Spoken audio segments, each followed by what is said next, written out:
마태복음 14장 22절에서 33절입니다. 한 절씩 돌아가면서 읽겠습니다. 예수께서 즉시 제자들을 재촉하사 자기가 무리를 보내는 동안에 배를 타고 앞서 건너편으로 가게 하시고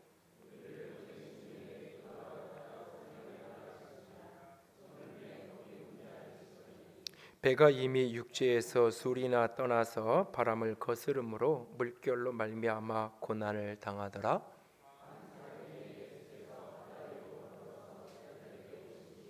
제자들이 그가 바다 위로 걸어오심을 보고 놀라 유령이라 하며 무서워하여 소리 지르거늘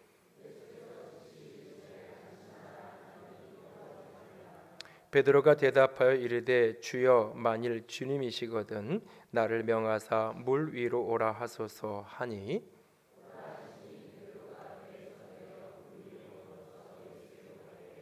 바람을 보고 무서워 빠져가는지라 소리질러 이르되 주여 나를 구원하소서 하니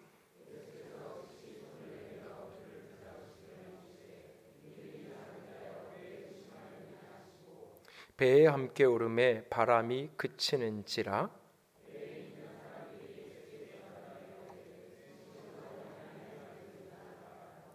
아멘. 기도합니다. 영광의 주님, 정성껏 주의 보좌 앞에 예물 올려드렸습니다. 주님 받으시고 하늘의 영광으로 복되게 하여 주시옵소서. 이 시간 주의 음성 듣게 오나오매 주께서 말씀하시고 하늘의 생명으로 하늘의 영광으로 가득가득 기름 부어 주시옵소서. 빛으로 생명으로 가득하게 하시기만을 원하오며 우리 주님 예수님 이름으로 기도드렸습니다. 아멘. 책 읽기가 좋은 가을입니다. 물론 아름다운 자연을 즐기느라 사실 통계를 보면 책을 가장 적게 읽는 시즌, 그런 계절이 또 10월 가을이라고 이야기하는데요. 이 가을에 가슴에 담을 수 있는 책 한 권 정도는 꼭 읽어낼 수 있는 저와 여러분이 될 수 있기 원합니다. 나이가 들면서 이렇게 가까이 하게 되는 책도 좀 이렇게 변하게 되고 이렇게 즐겨 찾게 되는 저자도 바뀌어가는 것을 보게 됩니다.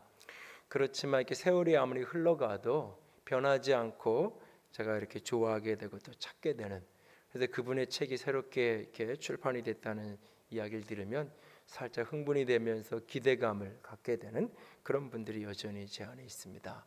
그런 분들 가운데 한 분이 자크 헬리라는 불란서의 사상가면서 신학자인데요. 그는 최근 자유, 사랑, 능력에 대하여라고 하는 성경 연구서를 출판했는데 20대의 책 속에서 그를 만난 이후에 지금까지 제가 이렇게 성경을 보고 이렇게 예수 그리스도를 이해하는데 많은 도움을 주었던, 특별히 기술 문명 사회를 살아가는 그리스도인들이 어떻게 이 세상을 바라봐야 되는가 하는 아주 많은 것들을 가르쳐 주었던 좋은 스승이기도 합니다. 그리고 또 한 분 제 마음에 늘 영향을 받았던 분 가운데 한 분이 스위스의 의사인 폴 트루니에 박사입니다. 그는 심리학과 신앙이 어떻게 연결되어질 수 있는지를 제게 가르쳐준 좋은 스승이기도 합니다. 특별히 폴 트루니에의 모험으로 사는 인생이라는 책은 20대의 제게 믿음이 무엇인가 라고 하는 것을 깨닫게 해준 아주 소중한 책으로 제 마음에 있습니다. 저는 믿음이 안전을 보장받고 성공을 보증하는 것이라고 생각했었습니다. 믿음으로 산다는 것이 안전한 길을 찾아가고 믿음으로 산다는 것이 성공이 보장된 길을 찾아간다라고 이해하고 있었습니다. 그러나 폴 트루니에를 통해서 새롭게 깨닫게 된 성경의 진리는 그것이 아니었습니다. 믿음은 오히려 위험한 모험의 여정이었습니다. 믿음으로 산다는 것은 위험한 보장된 안전한 길을 찾아가는 것이 아니라 위험한 길이지만 모험하며 걸어가는 길, 그것이 믿음의 여정이었습니다. 믿음과 모험과 위험이라는 것이 함께 연결되어진 삶, 그것이 인생이고 신앙인의 삶이라는 것을 깨닫게 되었습니다. 그리고 나서 성경을 이렇게 펼쳐서 읽어보니까 특별히 성경을 인물 관점으로 해서 믿음의 인물들을 이렇게 들여다보니까 하나같이 위험한 여정을 모험적으로 도전하며 걸어갔던 사람들이었다는 것을 깨닫게 되고 알게 되었습니다. 삶의 다양한 영역 속에서 모험으로 살아가는 것, 그것이 믿음으로 살아가는 또 다른 모습 가운데 하나인 것을 발견합니다. 저는 원래 모험을 그렇게 좋아하는 사람은 아닙니다. 위험한 것들을 즐기는 스타일도 아니고요. 동적이기보다는 굉장히 정적인 데 가깝고 독창적이고 도전적이보다는 모방과 응용하는데 더 이렇게 잘하는 그런 기질적인 여러 가지 성향을 갖고 있습니다. 제 아버님은 한 번도 주도적으로 이사를 해본 적이 없는 분이십니다. 30년을 한 집에서 사셨고 그 집에서 이사하게 된 것도 철거와 더불어서 재개발을 하게 되면서 이제 이사를 하게 됐고, 지금 이제 안산에 내려가서 사시지만 그 안산으로 옮기시게 된 것도 아들의 강권 때문에 사실은 마지못해 안산으로 이렇게 옮겨서 10여 년을 그곳에서 이렇게 살고 계십니다.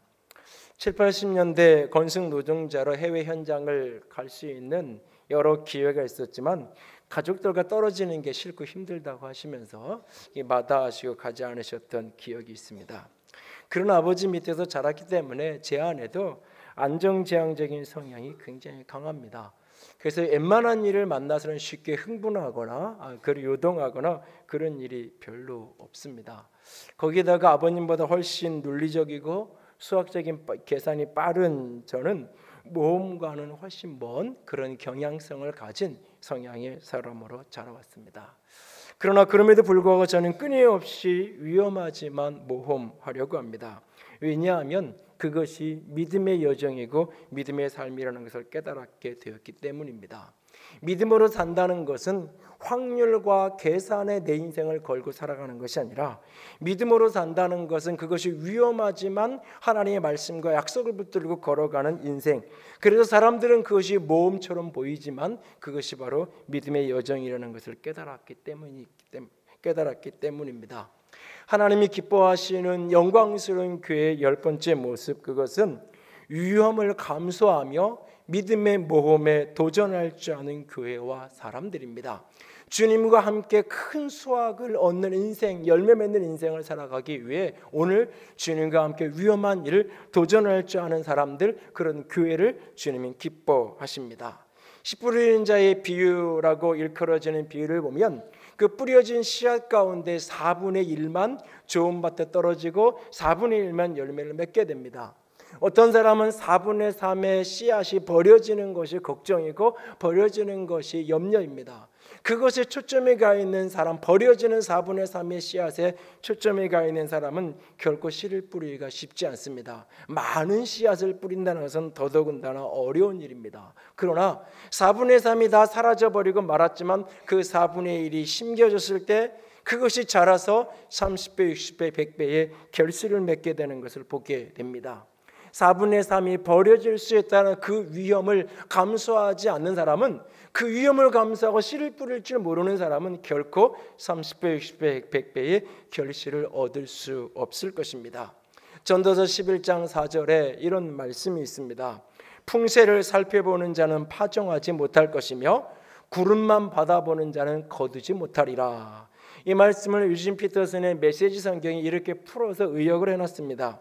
거기에 앉아서 바람만 살피지 말아라. 내 할 일을 하여라.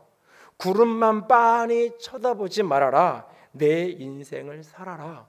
구름만 빤히 쳐다보고 있는 사람, 바람만 살피고 있는 사람, 결코 아무것도 남는 인생, 열매를 거두는 인생을 살아갈 수 없다는 것입니다. 때로는 인생의 비바람이 몰아칠 때가 있고 때로는 먹구름이 내 인생에 몰려올 때가 있지만 그럼에도 불구하고 자신이 갈아야 될 자신의 인생을 살아가는 사람에게 열매가 있는, 충만함이 있는 풍성한 인생이 되어진다는 말씀입니다. 하나님이 기뻐하시는, 하나님이 축복하시는 영광스러운 교회와 그리스도인, 위험을 감수하며 믿음의 모험에 도전하는 그리스도인과 교회입니다. 저는 우리 하늘의 교회가, 하늘의 교회에 지체된 모든 성도들이 하나님의 말씀에 순종하는 그 믿음의 모험을 떠나는 사람들이 될 수 있기를 원합니다. 위험을 감수하면서도 믿음의 모험에 도전할 수 있는 그리스도의 공동체, 그리스도의 사람이 되어질 수 있기를 원합니다. 여러분은 일반적으로 모험을 즐기는 스타일인가요? 아니면 안정지향적인 스타일인가요? 여러분 자신의 성향대로, 스타일대로 살고자 하시나요? 아니면 믿음으로 도전하는 모험이 있는 인생을 살기를 원하나요? 스스로에게 한번 물어볼 수 있기를 원합니다. 오늘 함께 읽은 마태복음 14장은 마태복음 13장의 천국 비유와 이어지는 이야기입니다. 예수님께서 천국은 이런 것이다라고 천국 비유를 설명하십니다. 그리고 14장에 와서는 세례 요한이 죽임당하고 그리고는 예수님 오병이어의 기적으로 5천 명을 모이시는 사건이 벌어집니다. 그리고 제자들이 배를 타고 가다가 풍랑을 만나고 예수님께서 그 바다 위를 걸어서 오시고 그 예수님과 더불어서 모세가 물 위를 걷고 빠져들어가고 주의 손에 붙들려서 다시 배에 타오르게 되고 바람이 잔잔해지는 사건이 벌어집니다. 이 사건을 매개로 해서 주님은 믿음이 무엇인지를 제자들에게 가르치고 싶었습니다. 그래서 본문 31절에 이렇게 말씀하십니다. 믿음이 적은 자여 왜 의심하였느냐라고 되묻습니다.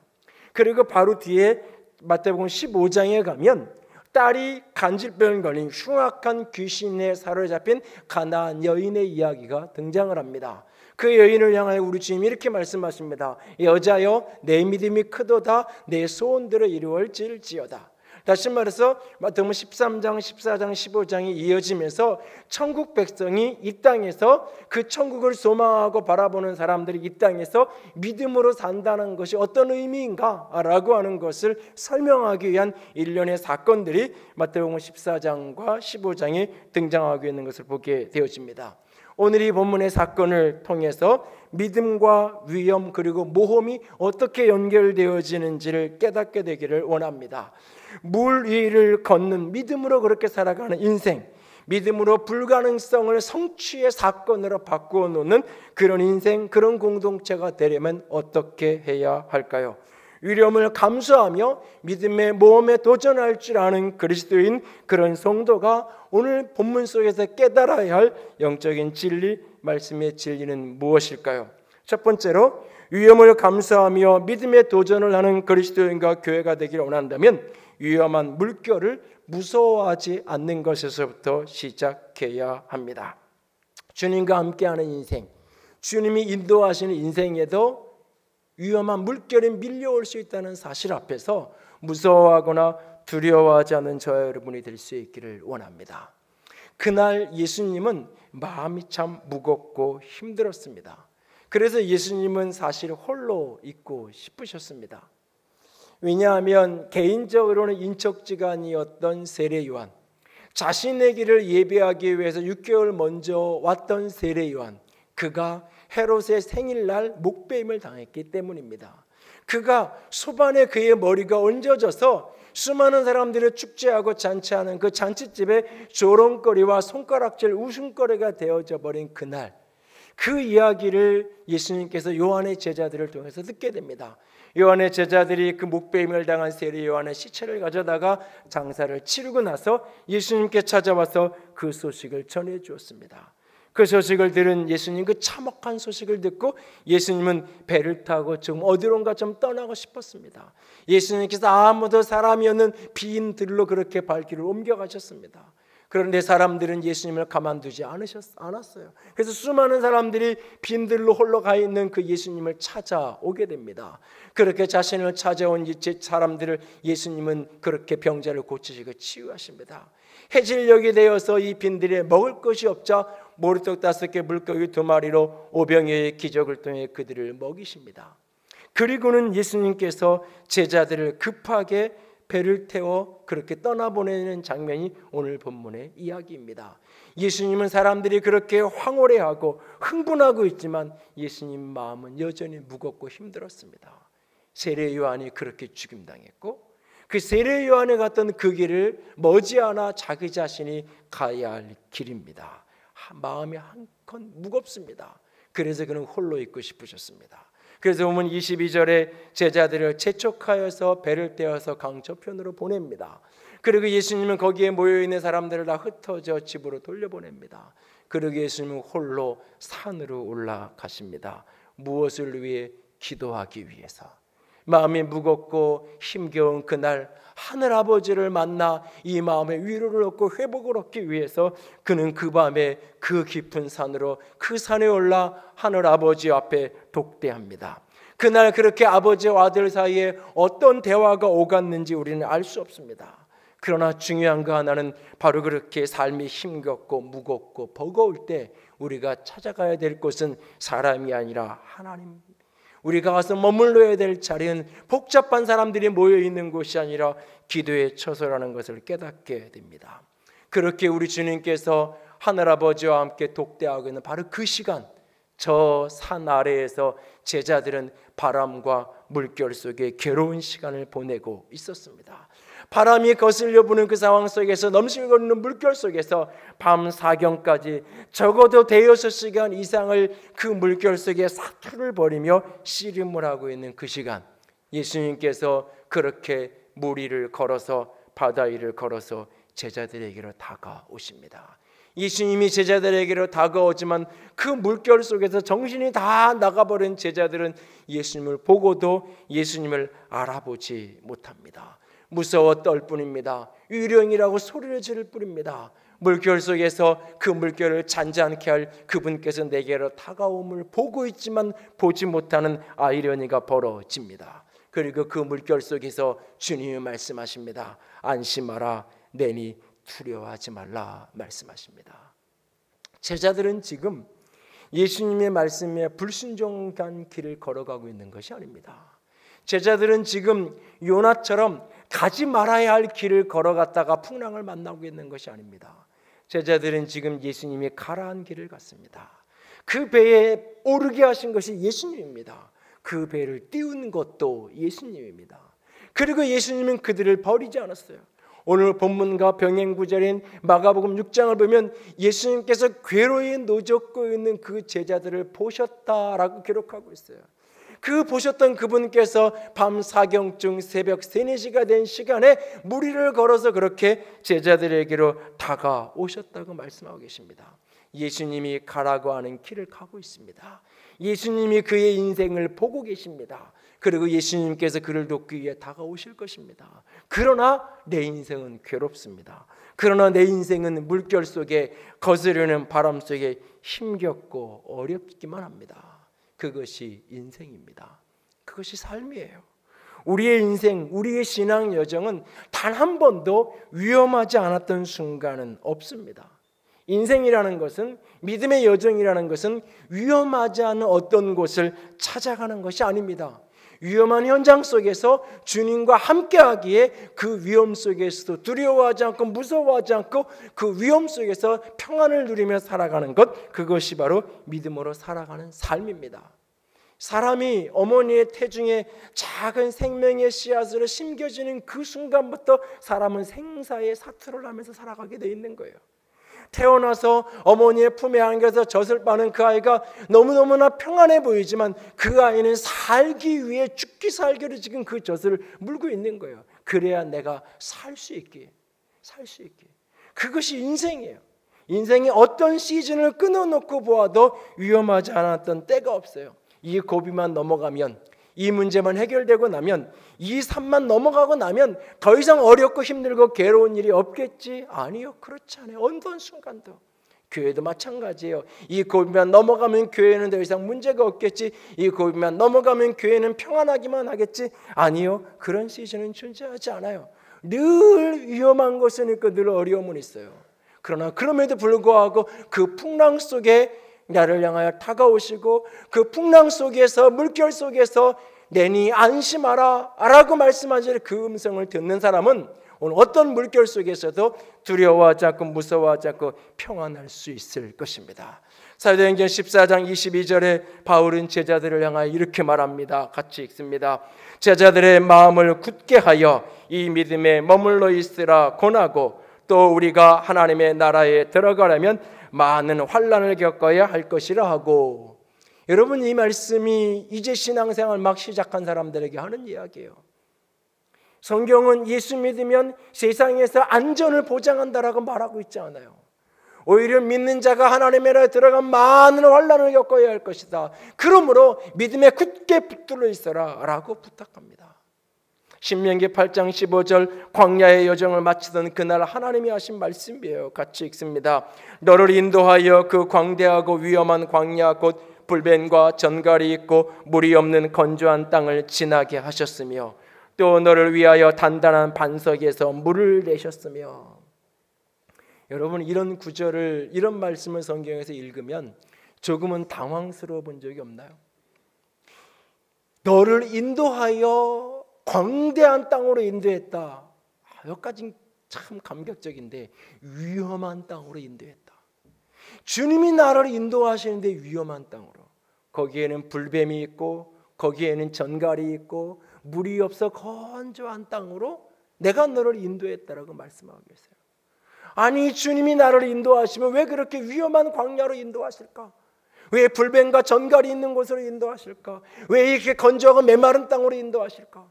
그래서 광야 이스라엘 백성들은 끊임없이 애굽을 그리워했어요. 왜? 애굽에는 불뱀이 없었으니까, 애굽에는 전갈이 없었으니까, 애굽에는 비달강 흐르는 그 강물 속에서 많은 물들을 쉽게 취할 수 있었으니까 애굽에 대한 끊임없는 그리움이 있었어요. 애굽은 안전한 곳이었다고, 애굽은 풍성한 곳이었다고 착각했어요.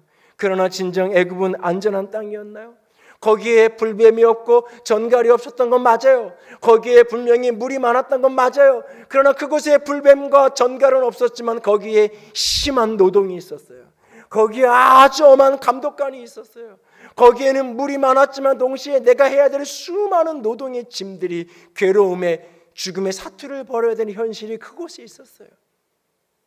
그곳에 있을 때 위험하지 않았다고요? 그곳에 있을 때 힘들지 않았다고요? 왜 이렇게 내 인생이 광야만 계속되냐고요? 아니에요. 그곳에 있을 때 힘들었어요. 그런데 지금이 다른 이유는, 여기에 분명 불뱀도 있고 정갈도 있고 메마른 땅이지만 중요한 것은 여기에 계신 하나님이 단단한 반석에서 물을 내실 수 있는 하나님. 그래서 내가 너를 위하여 단단한 반석에서 물을 내셨으며 라고 말하고 있어요.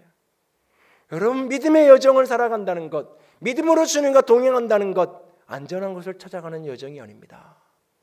위험한 곳이 없는 어떤 곳을 찾아가는 것이 믿음의 여정이 아니에요. 주님과 함께 가는 여정도 위험해요. 주님과 함께 가는 여정도 힘겹고 버거워요. 그런데 거기에 주님이 계세요. 그 물결 속에 나를 돕기 위해 내게로 걸어오시는, 그 바다 위를 걸어오시는 주님이 계세요. 그 물결 속에서 그가 나를 향하여 말씀하세요. 안심하라. 나니 두려워하지 말아라. 내가 여기 있다. 걱정하지 말라. 샬롬의 평강을 선포하시는 그 음성이 들리고 그분을 보는 사람은 위험하지만 두려워하지 않는, 위험한 물결 속을 살아야 하지만, 위험한 파도와 바람을 헤치고 걸어가야 하지만 자유한, 두려워하고 무서워하지 않는 인생을 살아가는 것, 그것이 바로 믿음의 여정이에요. 그러므로 오늘 내 인생 속에 어떤 위험한 물결이 다가온다 할지라도, 어떤 비바람이 몰아친다 할지라도 이상한 일 당한 것처럼 당황하고 놀래고 무서워하고 두려워하는 것이 아니라 바로 그 물결 속에 나를 향하여 걸어오시는 그분, 물결 속에 내게 향하여 말씀하시는 안심하라, 나니 두려워하지 말라고 하는 그 음성이 들려지는 저 여러분이 될 수 있기를 원합니다. 믿음으로 살아간다는 것은 위험한 물결 속을 살아가지만 두려워하지 않는 여정입니다. 여러분이 오늘 최근에 겪고 있는 위험한 일은 무엇인가요? 주님의 길을 걷고 있고 주님의 뜻대로 살아가고 있음에도 불구하고 겪어야 할 위험한 물결들은 무엇인가요? 그 물결에 무섭고 두려워 어디론가 피할 곳을 찾고 계신가요? 아니면 그 물결 속에서 나를 향하여 걸어오시며 내게 말씀하시는 그 음성을 듣고 오늘 평안 가운데 그 물결을 헤치며 걸어가고 있나요? 스스로를 돌아볼 수 있기 원합니다. 두 번째로, 우리가 위험을 감수하며 믿음의 모험에 도전하는 성도와 교회가 되기 위해서는 위험한 소원을 구할 수 있어야 합니다. 그 물결 속에서 주님이 말씀하십니다. 안심하라, 내니 두려워하지 말라고 말씀하십니다. 그 음성을 듣는 순간 오늘 베드로는 예기치 못했던 요구를, 예기치 못했던 기도를, 예기치 못했던 소원을 주님을 향하여 쏟아냅니다. 뭐라고요? 주님이시면, 만일 당신이 진짜 주님이라면, 예수님이라면 내게 물 위로 오라 하소서, 내게 물 위로 오라 하소서라고 주님을 향하여 기도합니다. 그때 주님은 또 오라고 합니다. 우리가 이 본문이 많은 교인들이 익숙하니까 이게 낯설지 않은 거죠. 여러분이 신앙을 처음 하는 사람, 이런 성경의 이야기를 내가 처음 듣는다고 생각하면서 이 본문을 한번 읽어보세요. 베드로도 이해가 안 되고 오라고 하시는 예수님도 이해가 안 돼요. 아니 풍랑을 위를 걸어오시는 예수님 자체가 믿어지자고 잘 이해가 안 되는데, 그런 예수님을 향해서 당신이 예수님 맞으면 나에게 오라고 무리를 걸어오라 한번 얘기해 보세요. 그랬더니 또 주님이 오라고 얘기를 하고 계세요. 이게 어쩌면 베드로다운 모습이에요. 베드로는 늘 우리가 생각하지 못했던, 예측하지 못한 방향으로 사실은 튀어가는 사람이었어요. 주는 그리스도시요 살아계신 하나님의 아들입니다라고 위대한 신앙 고백을 했던 그날, 예수님께서 참 너는 복 있는 사람이다 라고 주님의 칭찬받은 그날, 예수님께서 자신의 죽으심과 고난받으심과 부활에 대해서 예언하시며 약속하시면서 내가 고난받고 그러나 다시 살아날 것이라고 주님이 말씀하셨을 때에 주님을 향해서 베드로가 이렇게 말해요. 아니, 그런 일은 일어나서 안 됩니다. 그렇게 하지 마십시오. 주님에게 그런 일들은 일어나서는 안 됩니다 라고 말합니다. 그날 주님이 그를 향하여 이렇게 말합니다. 사단아, 내 뒤로 물러가라. 너는 나를 넘어지게 하는 자라. 주님께 복 있는 사람이라고 칭찬 들었던 그 대화는 사단아 물러가라는 책망으로 끝나게 돼요. 함부로 말했다가 사단이 돼버린 그런 베드로의 모습을 보게 돼요. 베드로가 야고보와 요한과 함께 변화산에 올라갔어요. 예수님의 변화된 영광의 모습을 봐요. 그러면서 툭 튀어나와 하는 말이, 아, 주님 여기가 너무 좋습니다. 허락하시면 내가 여기다 초막 3개를 칠 테니까 여기서 우리가 삽시다. 저런 그 장면들, 예수님께서 제자들의 발을 씻겨요. 그 속에서 뭐라 그래요? 아, 나를 이제 그러면 발만 말고 내가 머리도 손도 다 목욕시켜 주십시오 라고 이야기합니다. 예수님의 부자 청년과 돈과 관련된, 믿음과 관련된 대화를 나누고 부자 청년이 가고 나서는 예수님에게 베드로가 이런 얘기를 해요. 우리는 다 버리고 주님 따랐는데 우리는 뭐 줄 건데요? 그런즉 우리는 무엇을 얻으려일까? 이런 기도 사실 쉽게 하는 게 아니에요. 우리는 뭐 줄 건데요? 나 다 버리고 떠났는데요. 만약에 이런 사람이 제 곁에 있었으면 저는 굉장히 힘들어했을 거예요. 아마 어디로 튈지 모르는, 만약에 부교육자가 이랬으면 아마 조용히 내가 연말 때 지금 10월쯤에 불러다가 나랑은 안 맞으니까 다른 길 좀 찾아보라고 아마 조용히 이렇게 사임을 시켰을 거예요. 어쩌면 천방지축 어디로 튈지 모르는 허풍투성이, 그 기질 그대로 말도 안 되는 요구를 주님께 하는데, 낯선 것은 그런 베드로를 주님이 한 번도 책망하지 않아요. 그의 요구를 교정시켜 주든지 그에게 그를 이해시키고 설명을 하든지, 또는 오늘 본문처럼 받아주든지. 주님을 향해서 나에게 무리를 걸어오라 하소서. 제가 옥상에 가서 하나님, 이 하늘을 걸어갈 수 있게, 만약에 그런 기도를 하고 있는 걸 여러분이 옆에서 듣는다면 목사님이 정신이 나갔나 그러지 않겠어요? 베드로가 말도 안 되는 기도를 하는데 주님은 또 오라고 이야기하고 계세요. 익숙하지 않지만 위험한 기도를 할 때 믿음이 무엇인지를 사실 우리는 알게 되는 거예요. 믿음이 무엇인지를 경험하고 싶은가요? 체험적으로 간증거리를 만들고 싶은가요? 위험한 기도를 해보십시오. 여러분, 사람들이 누군가가 내 기도를 들으면서 허무맹랑하다고 할 거예요. 지금 말도 안 되는 무슨 저런 기도를 하냐고 할 거예요. 그러나 상관하지 마세요. 왜? 나는 지금 그 사람에게 기도하는 게 아니에요. 내가 그 사람에게 소원을 이야기하고 그 사람에게 도움을 구하는 거면 그 사람에게 이해될 것, 그 사람이 해줄 수 있는 것을 내가 달라 그럴 거예요. 나는 지금 내 곁에서 내 기도를 듣고 있는 그 사람에게 해달라는 게 아니에요. 나는 하나님에게 내가 구하는 거예요. 그러니까 사람들이 내게 허무맹랑하다고 이야기하든지 말든지, 사람들이 내게 무엇이라고 말하든지 그건 내게 상관이 없어요. 중요한 건 주님이 내 기도를 뭐라고 답하실런지, 그 기도를 교정시키고 바꿔줄런지, 그건 틀렸다고 설명해 줄런지, 아니면 그냥 들어줄런지, 그 판단은 주님의 몫인 거예요. 저는 예배당을 건축하게 해달라는 기도가 하기에 참 힘들었어요. 어린 시절 작은 교회를 다니면서 성전 건축가를 이렇게 목사님이 작사를 하셔가지고 창성가 496장 새벽부터 오직 사랑함으로써 그 멜로디에다가 곡을 붙여가지고 나 이렇게 주일학교 예배를 시작해도 예배 중간에 꼭 그 찬양을 불러야 돼요.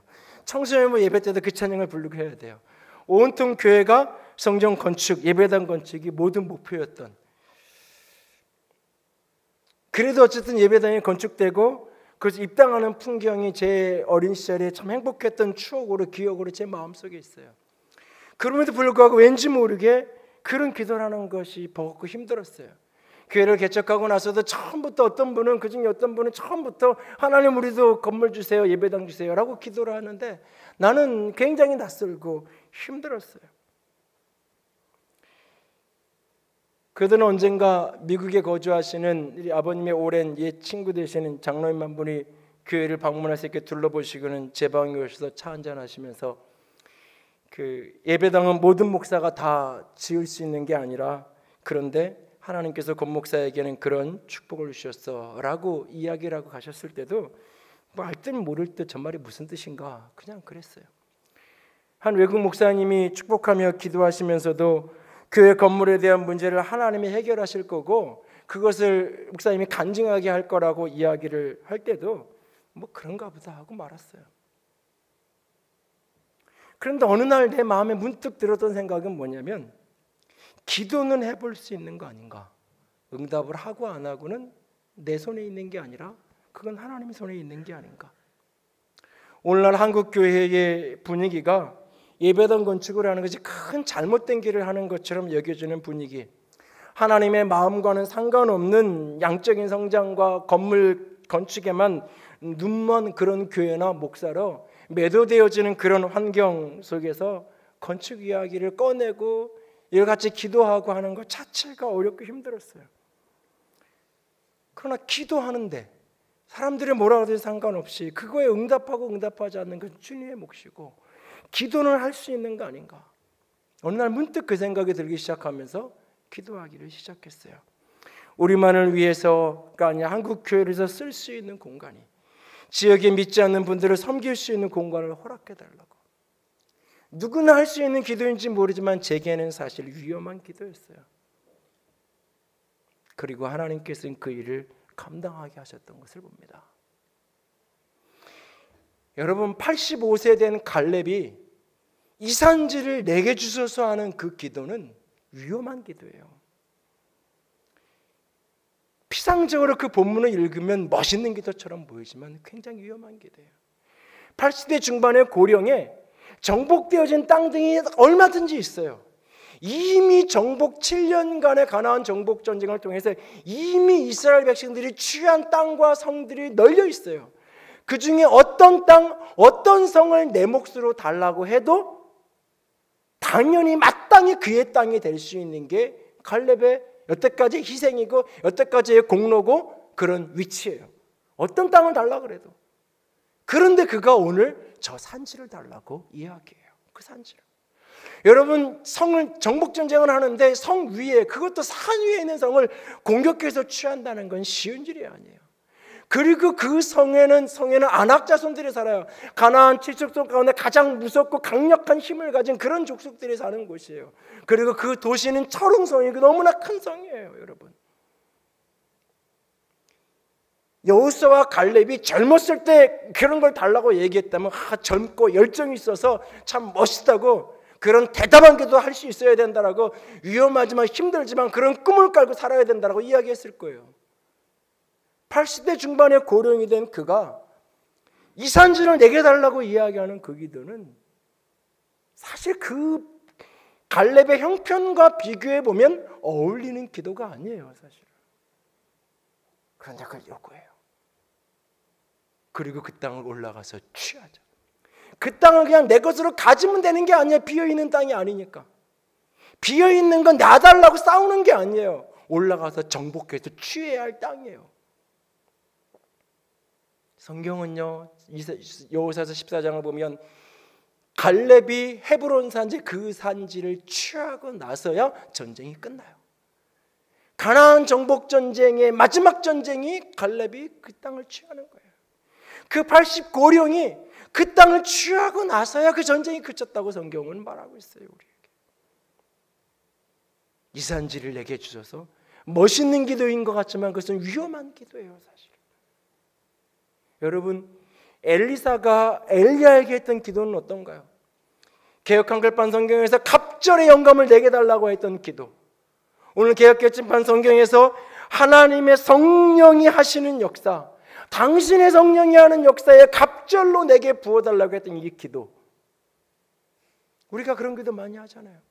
내가 존경하는 어떤 사람이 있으면 하나님 저분에 있는 거 갑절로 내게 주세요. 그게 영적인 능력이든지 재정적인 능력이든지 지혜이든지, 내가 존경하고 본받고 싶은 사람이 생기면 하나님 저분에는 저런 능력, 저런 영감, 저런 재정적으로 헌신할 수 있는 마음들, 저런 지혜 내게 갑절로 부어달라고 기도할 수 있잖아요. 또 그렇게 기도하잖아요. 그런데 그 기도 앞에 엘리야는 이렇게 말해요. 내가 어려운 것을 구한다. 여러분, 이게 어렵다는 이야기가요, 엘리사에게 2배의 능력이 부어지는 게 어렵다는 이야기가 아니에요. 엘리야보다 더 큰 갑절의 영감 자체가 부어지는 게 어렵다는 이야기가 아니에요. 그 받은 영감을 감당하는 게 어렵다는 거예요. 그걸 지고 가는 게 어렵다는 거예요. 엘리야가 선지자로 먼저 살았잖아요. 이런 영감을 가지고 이런 능력을 가진 사람이 살아가는 삶이 결코 평안하지 않는 그 고단한 여정이라는 것을 알아요.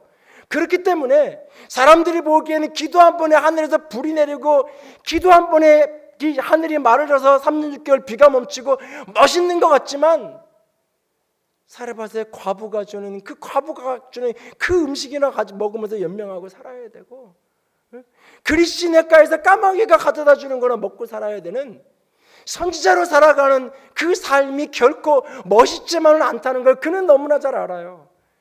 그래서 엘리사, 네가 참 어려운 것을 내게 구하는구나 라고 이야기해요. 여러분, 교회를 부흥하게 해달라고, 성장하게 해달라고, 많은 영혼들을 구원할 수 있도록 해달라고, 하나님이 교인들을 늘려주는 것, 이 예배당을 가득 채워서 2부 3부를 더 드리게 하는 것, 그게 어려운 일이 아니에요. 그걸 감당하는 게 어려운 일이에요. 감당하는 게.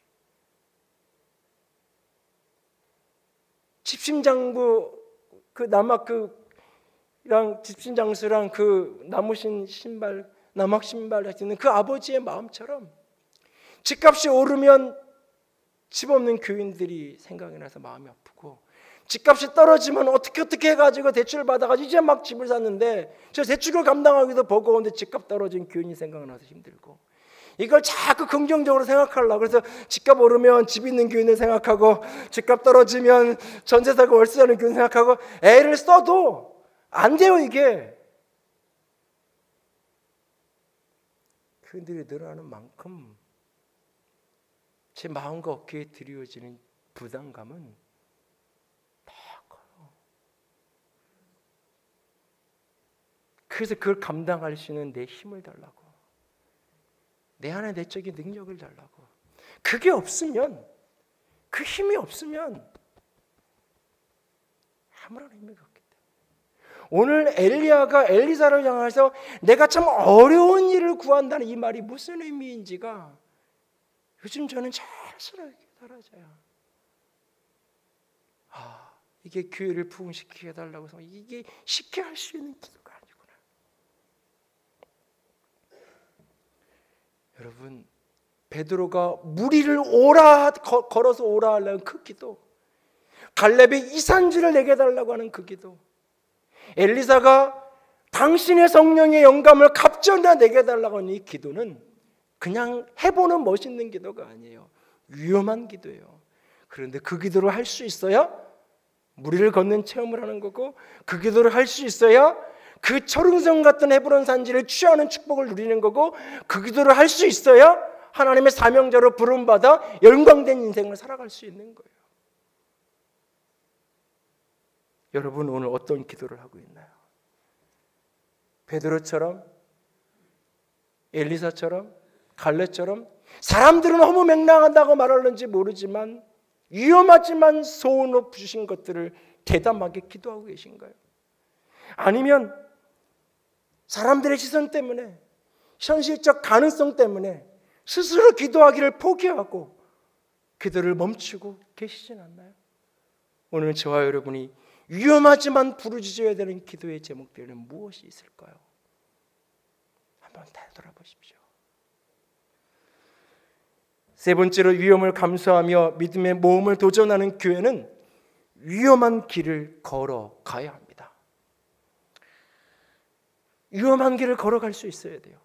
위험한 기도를 할 때는 그 속에는 위험한 순종을 하겠다는 전제가 이 가슴에 있는 거예요. 여기서 우리가 한 가지 조심하게 짚고 넘어가야 될 부분이 하나 있어요. 믿음으로 모험을 한다는 거하고 어리석고 무모한 인짓을 한다는 것하고가 멀리서 보면 똑같아 보일 수 있어요. 근데 본질이 다를 수 있어요. 그 다른 본질의 차이가 어디서 만들어지는 건가? 무리를 걷겠다고 배에서 뛰어내리는 것, 무리를 걷겠다가 배에서 내리는 것, 이것이 믿음의 모험이지만 동시에 다른 관점에서 보면 무모하고 어리석은 미친 짓일 수 있어요. 이것이 미친 짓이 아니라 믿음의 모험으로 만들어내는 그 차이가 어디에 있느냐? 들음에 있는 거예요. 주님이 오라 하셨으니까 걷는 거예요. 그러니까 위험한 기도를 했지 응답 없이 위험한 행동을 하지 않았어요. 믿음이 모험으로 사는 거라는 이야기를 착각해서 응답 없이 내 마음대로 뭔가를 하면서 응답 없이 내 하고 싶은 마음대로 하면서 하나님이 책임져 주시지 않는다고 착각하는 것, 이것은 믿음이 아니에요. 위험한 기도를 할 수 있어야 돼요. 그리고 그 속에서 주의 음성을 들어야 돼요. 오라 하시니까 가는 거예요. 듣고 걸어가는 위험한 기도에 대한 응답으로 주님이 오라 하시니까 위험한 순종을 하는 것, 위험한 길을 걸어가는 것, 그것이 믿음의 여정이에요. 베드로의 심정을 한번 생각해 봤어요. 주님이시면 무리를 걸어오라 하십시오 라고 대담하게 기도했어요. 위험한 기도를 했어요. 베드로는 진짜 주님이 오라고 하실 줄 알았을까요?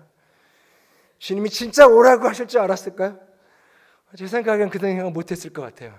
이렇게 딱 대담하게 기도하면 참 너 멋있게 기도한다. 그리고는 다가오셔서 그렇게 너무 허무맹랑한 것까지 구하면 안 돼. 그러면서 이렇게 내가 여기 있잖아. 내가 잔잔하게 해줄게. 그러셨을 것 같은데 주님이 오라 하시는 거예요. 어쩌면 순간 덜컥했을 거예요.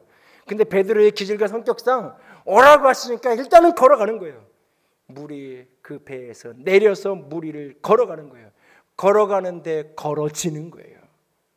길이 없는데 걸어가니까 길이 만들어지는 거예요. 그런데 넘실거리는 물결 속에, 몰아치는 바람 속에 오라 하시는 주의 음성은 바람 소리와 함께 사라져 버렸고, 오라 하시며 저 앞에 서 있던 주님은 그 파도의 속에 가려져서 내 눈에 보이지 않아요.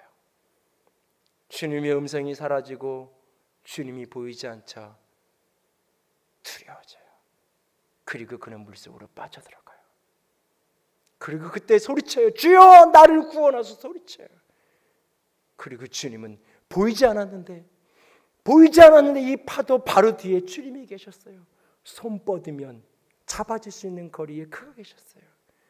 빠져가는 그가 주여 나를 구원하소서 소리칠 때 주님이 손을 내밀어 그를 잡아 일으킵니다.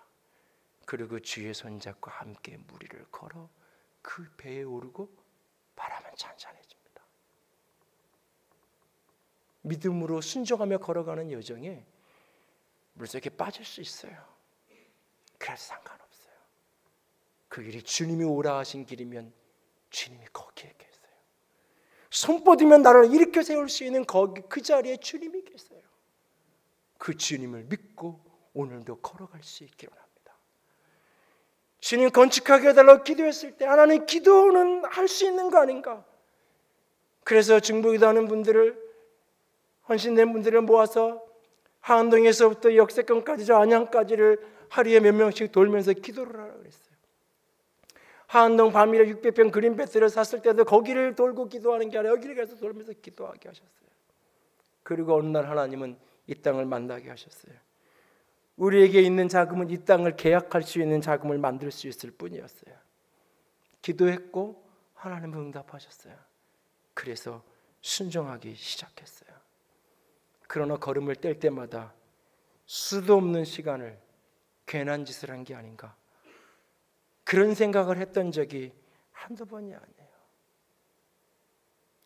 오라고 하신 주님의 음성은 바람 속에 사라져버리고, 오라고 하시면 내 앞에 서 있던 그분은 파도 속에, 물결 속에 보이지 않고 현실만 내 눈에 들어오고 비바람만 내 눈에 들어올 때는 이게 미친 짓 한 거 아닌가. 작년 연말에 처가에 어르신들이 예배당 건축을 했다고 그래서 오셔서 전체를 쭉 둘러보시고는 목양실에 잠깐 앉아서 차를 마시는데 그런 얘기 하세요. 장로님들이 몇 분이나 계시냐고, 큰 사업을 하는 분들은 얼마나 계시냐고. 아직 임직식을 하기 전이어서 안수 집사님들만 그냥 5분 계십니다. 약간은 놀라는 분위기였어요. 교회 생활을 오래 하신 분들이 왜 그런 느낌의 반응을 했는지는 말하지 않아도 그냥 서로 알아요. 유력한 어떤 분들의 헌신으로 여기까지 온 게 아니에요. 한 사람 한 사람들이 자기 몫의 짐을 벽돌 한 장 의지 하나로 사겠다는 마음으로 헌교인이 헌신해서, 대부분의 교인이 여기로 오고 거의 안 떨어져 15분 20분을 늘 걸어오던 분들이 다 버스 타고 오고 차를 몰고 오면서도 거의 안 떨어진 이유가 여러 가지 있겠지만 그 중에 하나가 적든 크든 다 내가 헌신해서, 내가 기도했고 내가 헌신해서 이 작은 공간이 만들어졌기 때문이에요. 작년에 이곳에서 예배를 처음 예배를 드리고 나서 한 번 제가 말씀드렸어요. 드림펀드라는 헌금으로 한 가정당 10만 원씩만 작정하고, 작정까지 낼 필요도 없고 마음속에 작정하고 한 달에 10만 원씩만 그냥 계좌이체 해가지고 이 건축 관련된 이자 헌금을 감당했으면 좋겠다고. 그리고 한 가정 한 가정들이 그렇게 감당하면서 지난 1년을 또 지나갔어요. 하나님께서 앞으로 우리 가운데 어떤 일을 또 말씀하실지 몰라요. 그러나 주께서 말씀하신 것 하나만 분명하라면 우리는 가야 해요. 주께서 하라고 하셔서 여기까지 왔어요. 그리고 주께서 하겠다고 하는 약속 붙들고, 때로는 파도 속에 주님이 보이지 않고 오라 하시는 음성이 다 흐려진 것처럼 보이는 그 순간을 만나면 함께 교인들이 엎드려서 우리를 도와달라고, 우리를 구원해달라고 할 때 하나님은 키를 내시고 키를 내시고 키를 내셔서 여기까지 오게 하셨어요. 앞으로도 마찬가지예요. 이제는 더 이상 모험할 일이 없다고요? 아니요. 주께서 원하시면 그것이 무엇인지 나는 알지 못하지만 어떤 것이든지, 길이 막막할 때마다 이사야서 43장 19절 말씀을 펼쳐놓고 읽고 또 읽으면서 묵상했어요. 이사야 43장 19절 같이 읽습니다. 보라, 내가 새 일을 행하리니 이제 나타낼 것이라. 너희가 그것을 알지 못하겠느냐? 반드시 내가 광야의 길을 사막의 강을 내리니. 내 눈에 보이는 건 광야고 내 눈에 보이는 건 사막이에요. 그런데 주님은 말씀하세요. 거기에 내가 길을 만들 거고 거기에 내가 강을 낼 거라고. 그러면 걸어가는 거예요. 그때 아브라함을 통해서 말씀하세요. 그는 믿음으로 갈 바를 알지 못하고 걸어갔다고요.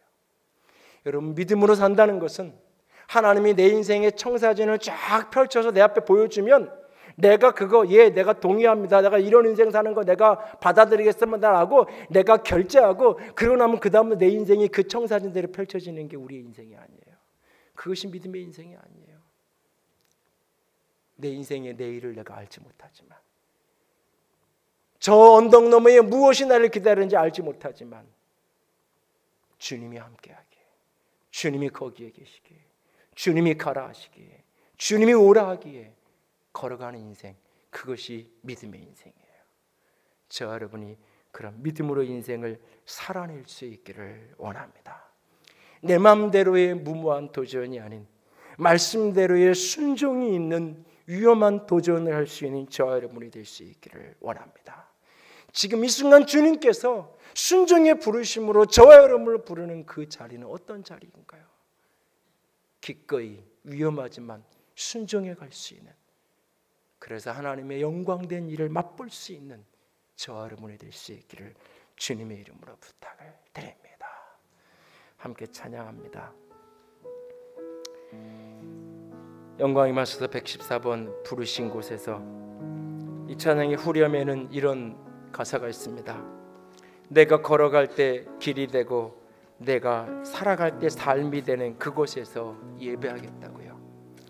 2017년 10월 한 번도 살아본 인생이 아닙니다. 우리는 늘 인생은 가보지 않은 길을 걸어가는 것입니다. 살아보지 않은 삶을 살아가는 겁니다. 내가 살아갈 때, 내가 걸어갈 때 그곳에 길이 열리고 그곳에 인생이 빚어지는 것입니다. 주님이 거기에 계십니다. 주님이 나와 함께 계십니다. 이 길이 위험한 길인지 안전한 길인지를 찾지 마십시오. 이 길이 넓은 길인지 좁은 길인지에 연연하지 마십시오. 그 길이 주님이 오라 하신 길인지 아닌지만, 그 길이 거기에 주님이 계신지 안 계신지만 붙들고 주님 말씀 순종하며 걸어갈 수 있는 그것이 예배요, 그것이 신앙이요, 그것이 인생입니다. 믿음으로 걸어가는 우리가 되기를 소원하며 찬양합니다. 따스한 성령님, 따스한 성령님, 마음으로 보내 내 몸을 감싸며 주어지는 평안아 만족함을 느끼네. 사랑과 진리의 사랑과 진리의 아주 길이 보내 내 몸을 감싸며 주어지는 평안아 그 사랑을 느끼네. 부르신 곳에서 나는 예배하네. 상황에도 나는 예배하네. 신 곳에서 나는 예배하네.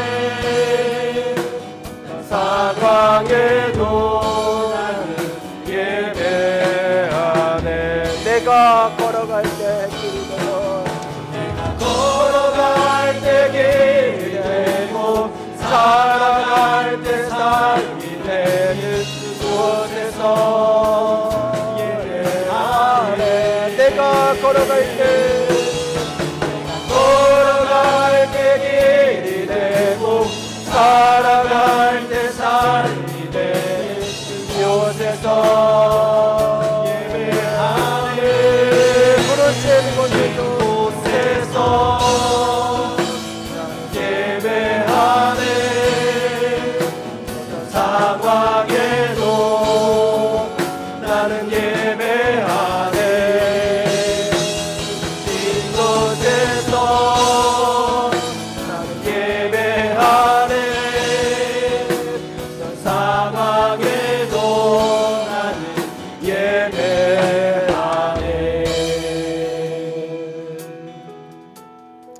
이 시간 함께 기도하기 원합니다. 믿음이 적은 자여 왜 의심하였느냐 주께서 물으십니다. 내 믿음이 크도다 내 소원대로 되리라 주께서 말씀하십니다. 믿음으로 산다는 것, 그것은 풍랑이 없는, 바람이 없는 안전한 곳을 찾아가는 인생이 아닙니다. 바람이 불지만, 비바람이 몰아치지만 주님이 그 풍랑 속에 계십니다. 주님이 나를 향하여 다가오고 계십니다. 내가 믿음으로 걸어가 보지만 어느 날 주님이 보이지 않을 수 있습니다. 믿음으로 시작했지만, 믿음으로 걸었지만 내 인생은 물속에 빠져들어가는 것처럼 절망과 좌절의 수렁 속에 떨어질 때가 있습니다. 그러나 걱정하지 마십시오. 주여 나를 구원하소서 소리칠 때에 주께서 손을 내밀어 나를 붙들어 주실 것입니다. 그리고 나와 함께 그 길을 걸어 그 배에 오르게 하실 것입니다. 주님 믿음으로 살아가기 원합니다. 주님 믿음으로 사는 인생 되기 원합니다. 그런 교회 되기 원합니다. 붙들어 주시옵소서. 같이 기도합니다. 사랑의 하나님, 영광의 하나님, 주님만 찬양합니다. 아버지의 빛 가운데, 아버지의 사랑 가운데, 아버지의 생명 가운데 걸어갈 때 아버지, 아버지, 믿음으로 걸어가기로 믿음으로 걸어가기로 작정합니다. 믿음의 걸음을 그렇게 걸어갈 때니 풍랑이는 그 길을 내가 걸어갈 때 예 주님 오직 믿음으로 예 주님 오직 사랑으로 걸어갈 때니 오직 주만 바라보며 걸어가기로 작정합니다. 아버지 내 인생을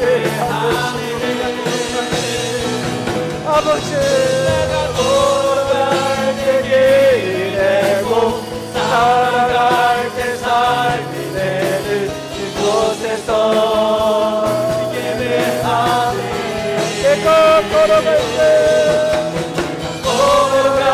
때 길이 되고 살아갈 때 삶이 되는 그곳에서 예배하는 내가 걸어갈 때 내가 살아갈 때 내가 걸어갈 때 길이 되는 그곳에서 주님만 붙들기로 작정합니다. 주님만 의지하기로 작정합니다. 주님만 따르기로 작정합니다. 상황에도 나는 예배하네.